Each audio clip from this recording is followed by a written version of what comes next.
el gobierno insiste en que dejará una economía en crecimiento y que no será necesario que el nuevo régimen adopte medidas de ajuste. Al mismo tiempo, el Frente Económico ratificó sus críticas a la propuesta del candidato Guillermo Lasso de eliminar 14 impuestos en caso de llegar al poder.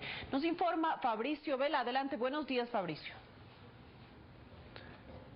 Gracias, buenos días. A propósito de la campaña de la segunda vuelta electoral, uno de los temas que recurrentemente se mencionan es el futuro económico de la República, a propósito de las propuestas que en esa materia han presentado los binomios finalistas de cara al balotaje del domingo 2 de abril. Y le quiero preguntar al señor ministro coordinador de Política Económica, economista Diego Martínez, si, como dicen, por ejemplo, algunos analistas y varios dirigentes políticos, el país va a tener la necesidad de enfrentar medidas de ajuste económico, gane quien gane las elecciones y se posesione el 24 de mayo próximo. No, eso no es así. El país tiene una estructura productiva, una estructura de generación de ingresos, tanto para el sector público como para el sector privado, lo suficientemente sólida. Las familias ecuatorianas durante estos 10 años han incrementado sus ingresos, su capacidad de consumo, su ingreso mensual, los salarios, así que eso no es verdad. La economía ecuatoriana tiene todas las capacidades para continuar en un proceso de crecimiento.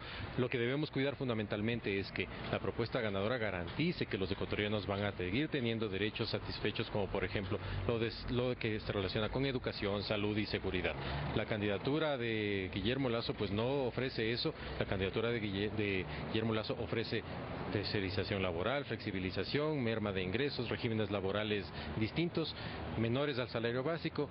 Creo que los ecuatorianos podemos darnos cuenta muy claramente de qué es lo que se está ofreciendo al país. Pero Guillermo Lasso, por ejemplo, ha señalado la necesidad de alguna manera modificar la estructura impositiva porque se considera que con esa estructura es imposible la llegada de inversión extranjera, y en algún momento durante la primera vuelta suscribió un documento que fue notarizado en el cual plantea la eliminación en caso de llegar al poder de 14 tributos a partir del 24 de mayo. Creo que los ecuatorianos se dan cuenta con total claridad que Guillermo Lasso ofrece una estructura impositiva que privilegia a 60 familias, a 60 grupos económicos, no a la mayoría de los ecuatorianos. Propone una eliminación de impuestos que lo único que hará es que los grandes contribuyentes paguen menos, pero que la mayor parte de los ecuatorianos paguemos más.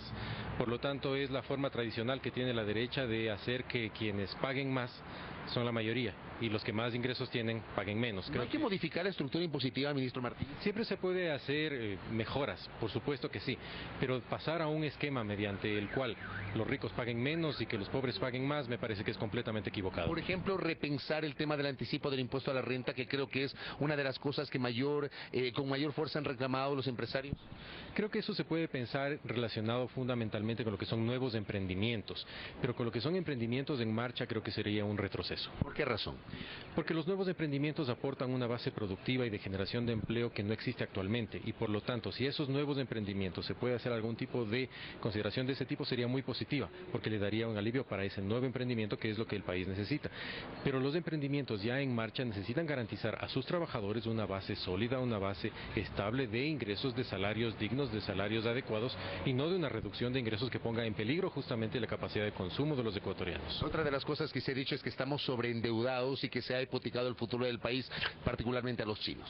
Bajo ningún punto de vista. La deuda con China es alrededor de 7.500, 8.000 millones de dólares. La deuda externa total es del 27-28%, mientras en gobiernos como por ejemplo el de Yamil Maguad, en el que Guillermo Lasso fue ministro de Economía, superministro de Economía, la deuda ascendía al 70%.